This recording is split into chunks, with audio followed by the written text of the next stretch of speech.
Hi, this is Priyanka, and I have Meera Ramachandran today with me.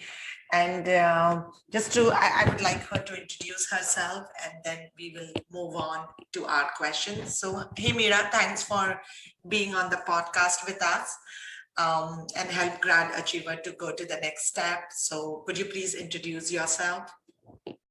Hi, of course. Thank you for having me. My name is Meera. I am a freshman at UC Davis. I am studying global disease biology and I'm on the pre-med track. I graduated from American in 2020, and so I'm happy to be of any help to future high schoolers that are in need of some advice. Hey, can you hear me? Yes. Okay, great. Okay, great. Yes, good to have you. I know these hiccups are there, right? On this electronic hiccups. Okay, so yeah, so let's get started. So, how did you decide on your high school journey? Like, how did you think that you would have it, or you should plan it?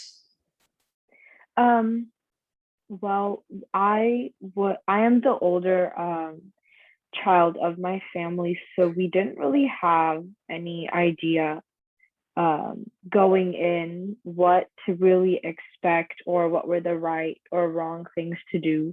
Mhm. Um, so I kind of just, as far as it came to picking classes and such, I kind of just looked at what I was interested in. And I also talked to a few family friends who were older than me on which teachers I would like or how to do well in certain classes. So I definitely think an important part of starting your high school journey is kind of figuring out what you enjoy doing, but also talking to people to kind of help guide you on the right path. Okay, great. Um, so, as we know, many students have big plans and they lose focus as they are in their high school, going to university. How did you manage to stay focused and, follow that whatever plan, I mean, you're going with the flow has been laid out is working?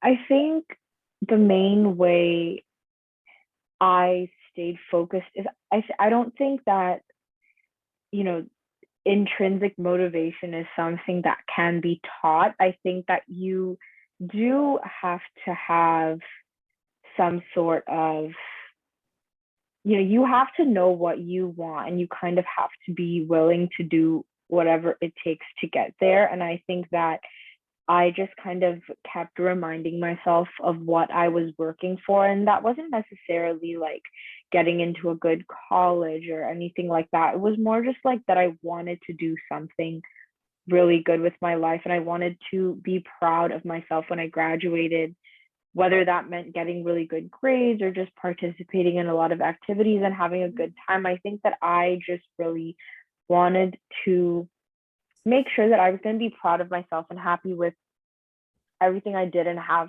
no regrets. So I think that was really what made me stay focused and motivated to kind of keep doing my best. Okay, so if I understand correctly, you had like a short-term goals where you were looking at it and you were just doing your thing. And then as you move on, you have new goals and you just stay focused and then just continue, right? So rather, Right. Yeah, you're right. okay, great. So let's now take a step back and let's go each year. So and let me see how things progress for you or how things change for you when you move from freshman, sophomore, all the way to senior. So how did you like coming out of middle school? How did you approach your sophomore year? Coming out of middle school, how did I approach my freshman or sophomore? Like, I think I'm misunderstanding maybe. So I am guessing your first year is your freshman year, right? Mm-hmm. Yeah, sorry, your freshman year. Yes. Okay. Um, I wouldn't necessarily say that I had an approach. to my freshman year, I kind of think that it's new for everyone. You know, Okay. there and I think one mistake that maybe I made was talking to too many people and getting too much input and kind of not really knowing who to whose advice to go with. And so I kind of just did what I wanted to be very honest. Like I took the classes that I wanted to, that I knew that I would do well in. I challenged myself and I kind of just made that my mindset moving forward, that I was just going to make sure that I was challenging myself um, in each year. And so that's kind of how I approached my first year of high school. I knew that it was going to be a challenge. So I kind of decided to do things I liked. Um, and I pretty much had to adjust after that. It's not really something that you can plan because you have no experience with it. Okay, okay, great. Yes, absolutely. So, I mean, one of the question I always see people struggling is how to pick a subject in ninth grade. It's like so challenging because you have so set curriculum until middle school. You do not have that many choices, right? But once you Mm-hmm. come to your ninth grade or freshman year, you are like given so many choices. You can go to any route, and I'm Mm-hmm. guessing that's the first step of for your career. It can either make it or it can either break it, right? That kind of lay the foundation of your high school. And how did you do that? I mean, I know you did mention that you spoke to a lot of people and you felt that there were too many inputs involved, but end of the day, what was your method of selecting the subjects?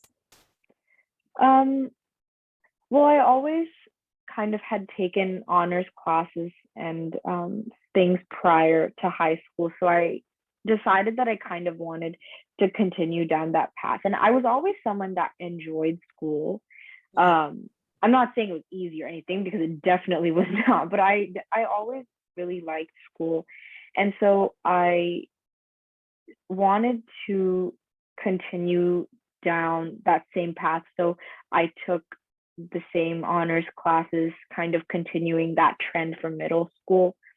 And then when it came to kind of choosing, I believe like, you know, you had to choose a language and stuff like that. I don't quite remember, but I kind of just figured like since we're in California that I would just take Spanish. I figured that would make the most sense for me. Okay, Um, and then I think pretty much if you have any more flexibility in your schedule to just pick something that you enjoy doing, because it is already a difficult transition and there's so much that you don't know and so much that you have to adjust to and figure out along the way, that you don't want to give yourself too difficult of a course schedule to where you're not only struggling in your classes but you're also struggling with the adjustment. So I think that in your first year, that is, those are some important things to keep in mind. okay, great. And as you moved on to 10th, 11th, and 12th, did your choices, approach to the choices change? Or did you just go with, I mean, with the flow and whatever you enjoyed the most, you just followed that path? I definitely just did what I enjoyed. For example, in my sophomore year of high school or in sophomore year, you have the option of taking AP European history. And I was always someone who liked history. So I decided to take that class for that reason. I didn't take it because I wanted an AP class. And I think that approaching it with that mentality definitely helps because it takes some of the stress off.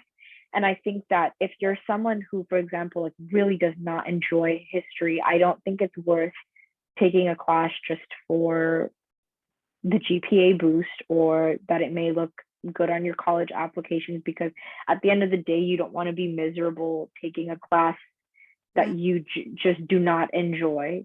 But, you know, kind of with my other classes, I knew, you know, you do have to take math and science. And so that was kind of really not up to me. But I think sophomore year, you don't have as much flexibility as, moving on to your junior year, where you kind of really have to start thinking about APs and things like that. And even there, I only did what I really enjoyed. And by that point, I kind of knew that I wanted to pursue medicine and that I really liked doing science. And so I decided to take AP science courses and AP statistics because that is very important. It's a very important STEM class. And so I tailored my schedule solely to my interests, but also keeping in mind that I shouldn't, not challenge myself because I was scared of my GPA dropping or things like that. I think it's always important to take classes you enjoy and also, challenge yourself in the process. Yeah, and I think that's a very tricky part, right? How do you keep a Mhm. balance between challenging yourself and make sure your grades are not affected, right? And I think Mhm. that's something an individual can only make that decision, right? And nobody Right. can actually decide on your behalf because you are the one Right. who understands yourself more than anybody else. Right. And I think that there's kind of an unspoken rule that you have to take a certain number of AP classes. And I personally don't think that's a very healthy way of thinking about it because to me, that seems more of peer pressure rather than doing what you know is best for yourself. And I think that's another thing that really comes into play during your junior and senior years, that everyone kind of has an opinion about what is the right way to go about things. And I think that there's no set of rules that you can really apply. I definitely think that if you have colleges in mind that you want to get into, you should tailor, your course selection and difficulty to that, because ultimately that is the goal you're trying to achieve. But if you don't, then I think that you know what is best for yourself, you know what you can handle. And at the end of the day, if you take 5 APs and don't do well in any of them, that is going to negatively impact your college admissions way more severely than if you took fewer classes and did much better in them. So I think that is where the balance really comes in. And I would say that if you were to prioritize challenging yourself versus, I think I shouldn't say prioritize, but I think if you are just trying to decide what is enough of a challenge to you, just kind of step back and think about, how's your time management? How do you, what kind of a student are you? What kinds of classes would be best for your needs? And then tailor your schedule to those kinds of things. Yes, absolutely. That's very much required. So if you don't mind me asking, do you remember how many AP and honors you took? So in my junior year, I took 3 AP classes. I took AP Biology, AP Statistics, and AP Calculus. And then my senior year, I also took 3 APs. I took AP Chem, AP Computer Science, and AP Gov and Econ. And then my sophomore year, I took AP Euro, and then I was in the honors math program as well. All right, and so that's like quite a bit. I'm sorry, your voice kind of broke up there. Oh, I said that's quite a bit. Yeah. Yeah.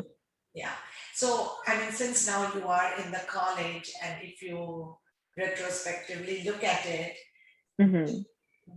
I mean, do you think you could have eased out on your course selection and maybe you kind of, really worked hard and you could have said that, oh, maybe I could have taken less AP and still I would have reached here. Where am I today? Or do you think that those APs and honors really added the value to make you reach where you are today? Definitely, yes. I think that especially in the UC system, as far as my experience goes, the level of um, kind of the level of knowledge and the work ethic that you have to have, or that they expect you to have, is very, very high. And so I think that by taking AP courses in high school, it really improved my work ethic, and it made me a better student. And it not only made me more academically prepared for college courses, but it also made me figure out how to manage my time, what study methods work best for me. And it helped me understand myself as a student, so that going into college, I kind of knew, how I was going to tackle that new challenge. But I also had a lot of background knowledge from taking those AP Okay, courses, that I feel that it really helped me ease the transition. okay, yeah, that's good to know. All right. Um, so, like since we are talking about the college, did you, I'm guessing you kind of understood what you want to do during your junior year, right? You had a good Mhm. clarity on Mhm. what you want to do. So tell me something, Mhm. on an average, I mean, you must have been talking to your peers and friends. Mhm. Do you think junior year is the year where most of the students get clarity on what they want to do? I don't necessarily think that there's a specific year in high school where people kind of realize what they want to do. Okay. Um, I think it's more that they're kind of, I feel like people think that they're forced to decide what they want to do before they apply for college, which in some ways, I think you obviously have to have an idea of the things that you're interested in. But at Yes. the same time, it's like I don't think that a lot of my friends 100% Mhm. knew what they wanted to do when they were applying to college. I think that people knew what they were interested in, that they knew that they were interested in computer science or statistics or biology, or the arts. They knew that they had interest in those fields, but I wouldn't say that a overwhelming majority of people knew exactly what they wanted to do. And that's a huge burden to place on a 17-year-old who we have not had any life experiences to make us sure that we want to spend the rest of our lives doing something. And so I think I wouldn't put that pressure on yourself to figure out, like, this is what I want to do for the rest of my life, because it's not really necessary. And I think that that is what college is for. I think that college, you're able to tailor your classes to your interests and really figure out what you want to pursue. But as far as deciding what you want to do in high school, I think the more important part is deciding what you like and what you don't like. And so that when you're applying to college, you can kind of, Yeah, figure out which programs you enjoy and things like correct. that. But I don't think there should be a pressure of figuring out exactly what you want to do, because again, that's a huge burden to place on someone who has not really experienced life at all Yeah, yet. exactly. No, and that's so true. Like, this is how you filter, right? First, Mm-hmm. filter what you like, what you don't like. Once you filter that, then you see what are the opportunities in those Mm-hmm. subjects. And then I guess my next question is going to be in alignment with that is, how did you shortlist your college? I'm sorry, can you repeat that? How did you shortlist your college? Any tool, mentor, guide, or career counselor that you used? So I actually did not um, have a college counselor. I kind of just worked with my parents, to be very honest. I kind of, like, I knew that I had certain priorities, which included, I wanted them to have a good like a pre-med program, because that was what I wanted to do. I knew that I wanted to stay on the West Coast. Okay.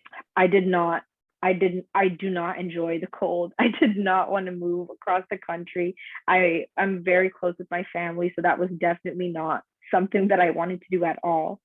And I knew that I was kind of aiming to just stay within the UC system, because I feel like they offer so much flexibility, and I have so many friends that also kind of had that same plan, that I just thought that it would, be nice to kind of stay within the system. And if I wanted to, I have the flexibility to transfer and things like that. And the UC system is really just a world-class education. And, my mom also went to UC Davis for, her master's. And so I kind of was familiar with it already.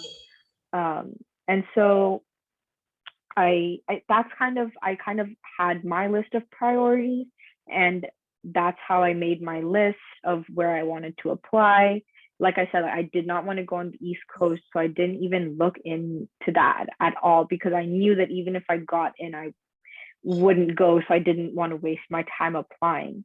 But I had specific priorities, and then I just kind of looked into which schools had the best programs, and that's how I kind of figured out where ideally I would like to go. Awesome. Great. Yeah. So, I mean, we spoke a lot about curriculum and all, but I keep hearing that, hey, academic is not enough. What you need is an extracurricular activities, which can give an X factor to any student. What's your thought on it? And did you do anything in addition to your academic? Yeah, so I have been playing basketball since like first grade. And so that has been a huge, huge part of my life since I was very little. And I wouldn't necessarily say that I think that played a huge role in my college admissions, because I don't really think that one of the things that they were looking for was that they wanted a basketball player or anything like that. Like, I don't really think that's how they do it, but it was more just that was an activity that I enjoyed and that I wanted to continue. And it was a very important part of my high school experience, just for the simple fact that it relieved so much stress, and it was an outlet for me for the longest time. But I think when it comes to more academically focused extracurriculars, you can't just do things because you want to show them on your college applications. I think that not only are you doing yourself a disservice, but I think that colleges can pretty much tell if you are not really interested in something. And something that one of my friends, or one of my older friends, told me was that if you are passionate about an extracurricular activity that you're doing, then you should be able to write a college essay about it. Like, you should be able to talk about it. You should be able to tell people about why you love it so much. And so if you're doing something and you just cannot seem to talk about your passion for it, then that might not be the right activity for you. But as far as my personal extracurriculars went, I did apply for some research internships for my junior year of high school, or the summer after my junior year of high school. I also shadowed some doctors when I was kind of deciding, or solidifying that was what I wanted to do. And yeah, that's kind of all that I did as far as extracurriculars go. Like, I did dance and things like that, which I enjoyed doing, but I wouldn't necessarily say that I considered those to be the most important parts of my application. Okay, great. So, I mean, you bring up a very good point of internship, and I know it's not very easy to get internship during your high school period, right? So, I mean, what advice do you have for the students on how to apply for the internship? Is there a method? I mean, I myself don't know how to do that. I think that it is definitely not easy to find internships. And I think it's for the simple fact that, as high schoolers, you don't have any experience. You don't really have any qualities that a company or a lab or like a firm or anywhere would really want you to be working there. Like, you're not very desirable to them. Yeah. So, I think that the important part is I would say start looking early, because you don't want to be scrambling during your junior year of high school where you already have 100 other things going on. I would say start looking early and looking into things that you're interested in. If you're doing what I did and you're trying to find research, just relentlessly email professors, email, you know, um, lab managers, email anyone you can at like any university, any company, pester them, because that really kind of shows that this is what you want to do, you're interested in it. I would say if you're applying to work somewhere, do some research on what they do so that you can show your interest when you're reaching out, attach a resume, and you just kind of have to be relentless about it, because professors, to be honest, like they don't really have the time to go through hundreds and hundreds of emails, and they might miss it, they might never reply. So just be relentless, start early, and so that you have a head start and you're not scrambling to do something last minute, which is super, super stressful. I know. So is it like you just did like some Google search or maybe in LinkedIn, you just looked around and found and then started contacting them? Is that the approach you took? So basically, what I did was I knew that I wanted to work at a lab. And my mom actually works at Stanford. So she would tell me, just email whoever you want. Like she was just always telling me that there's so many high schoolers that work, around campus that she always saw. So she said, just go online, just look up professors in whatever fields you're interested in interning in, and just email them, talk about why you're interested in working in their lab, attach a resume, and hope for the best. And you just kind of have to find a lot of professors that you would be interested in working under, or I'm talking about it in more of a research setting, but this can really be applied to any internship.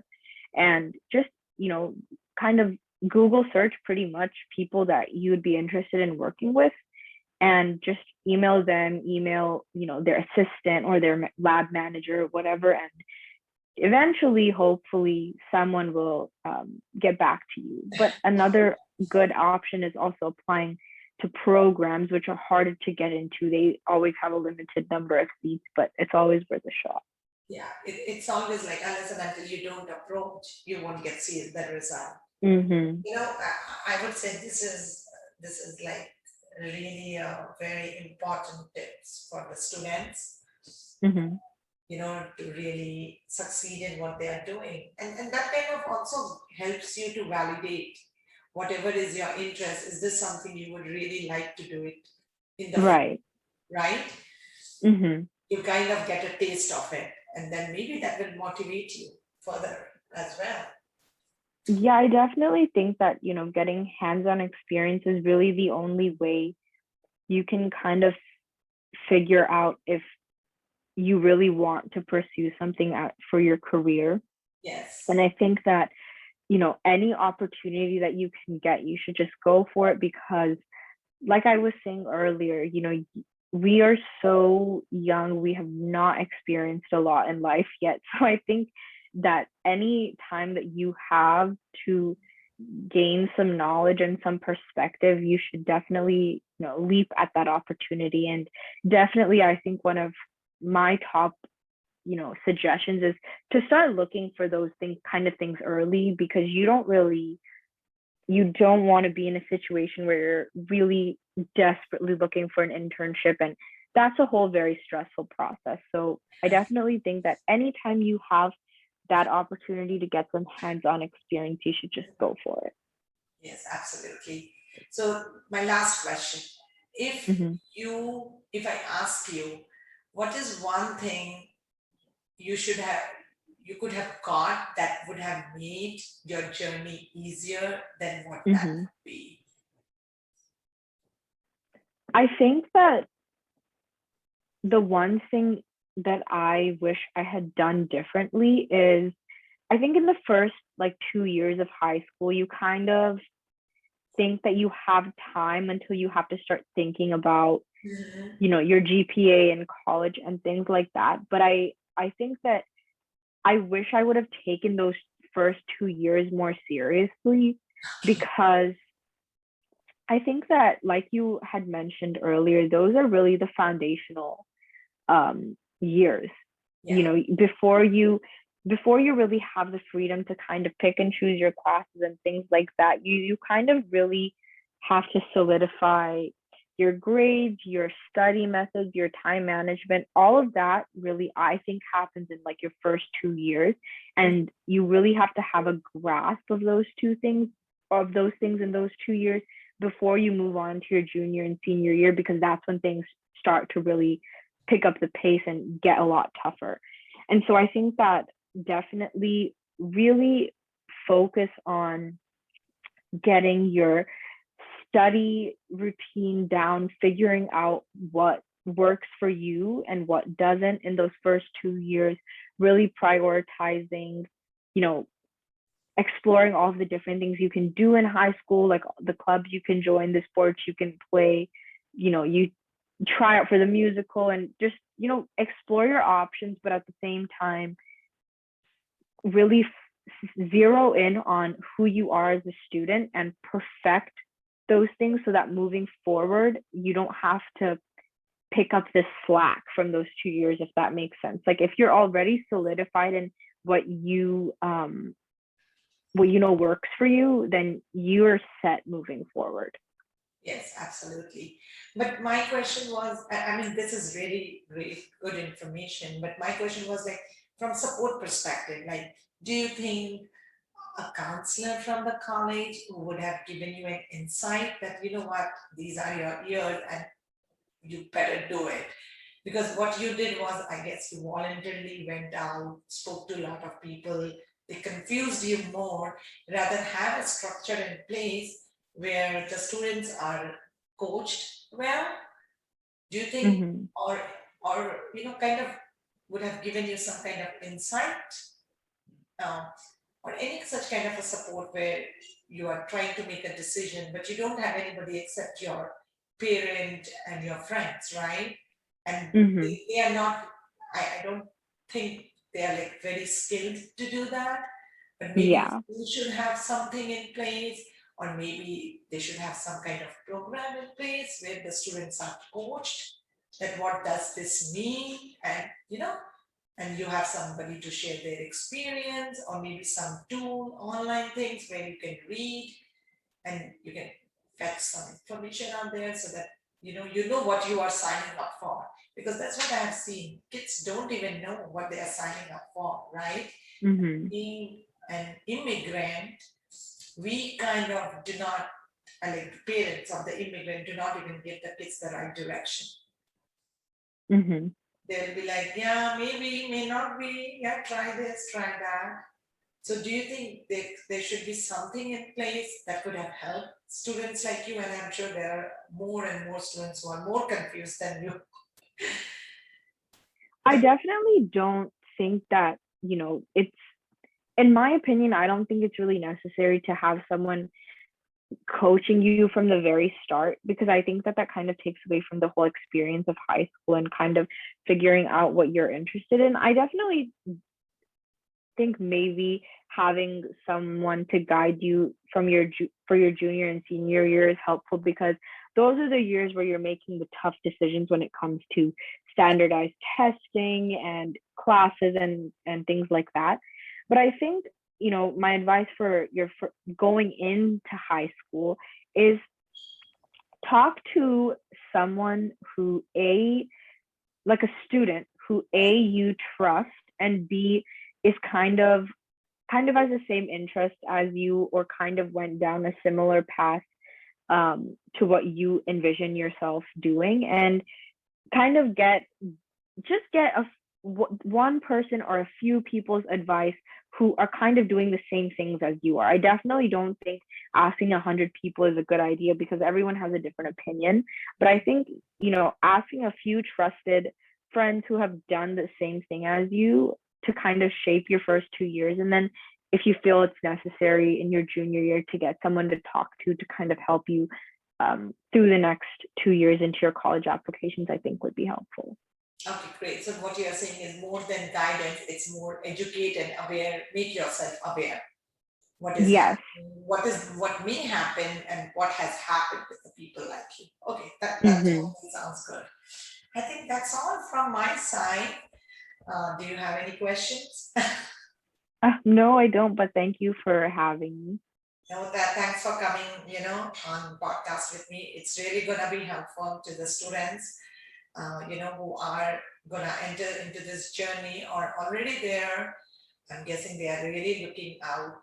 Not everybody has friends of their own interest, and that's what we're Mm-hmm. trying to target so that we can bring in students from all different fields so that they can Mm-hmm. share their experience and people can just learn from the best practices and apply for their own benefit.